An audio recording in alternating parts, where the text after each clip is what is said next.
Good morning. Yesterday we talked about Maggid. We said why it doesn't have a beracha, and also the aspect of question and answer and the dialogue, which is part of the Maggid, which is unique to the night of Pesach. Now, another important aspect of Maggid is that Maggid is not a prayer.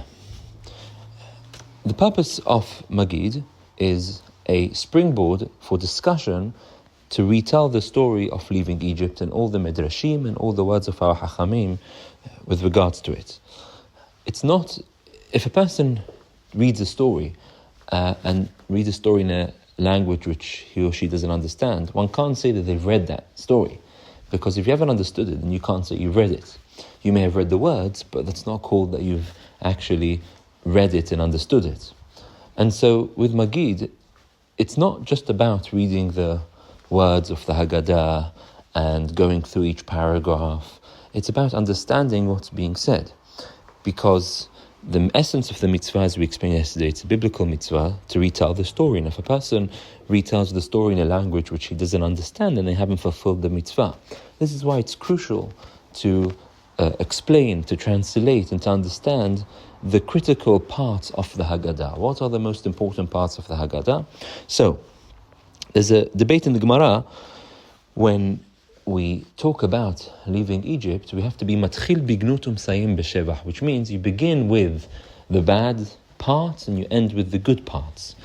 And there's a debate whether this is just the physical or also spiritual as well. And we posek both, which means that we have to talk about our past, both physically and how we were redeemed physically, and also spiritually how we went through and transformed.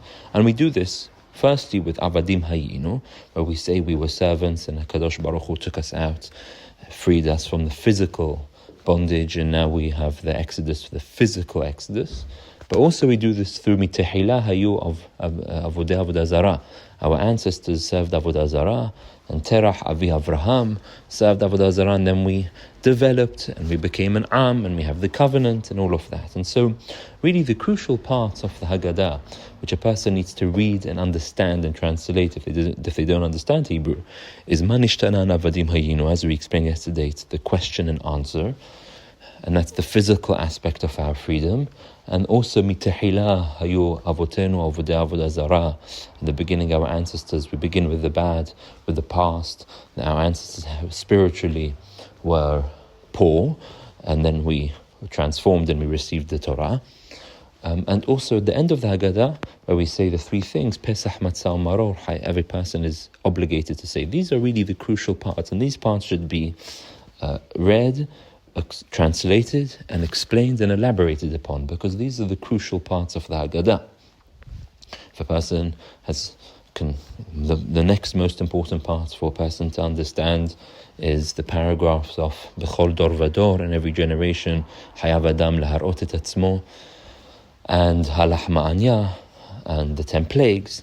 But this is obligatory both for men and women, and it's a shame sometimes that women have worked so hard for preparation for the Chag, and then they actually don't engage with the Haggadah, which is the main mitzvah of the night, and it's a mitzvah for women just as much as it is for men. And at the very least, these paragraphs should be understood and explained. Just in parentheses, B'chol Dor Vador, that paragraph, there's two different texts between the Ashkenazim and Sfaradi Haggadot, because the Rambam's text is B'chol Dor Vador Hayav Adam Leharot et Atzmo. Every generation a person needs to show himself, whereas the Girsa, the text in Ashkenazi Haggadah, is B'chol Dor Vador Hayav Adam Lirot et Atzmo. A person needs to see himself, and there's a big difference between these two, because every generation person, Lirot et Atzmo, means that you have to personally experience it, whereas the Rambam's text, which is the Sfaradi text, is B'chol Dor Vador Hayav Adam Leharot et Atzmo.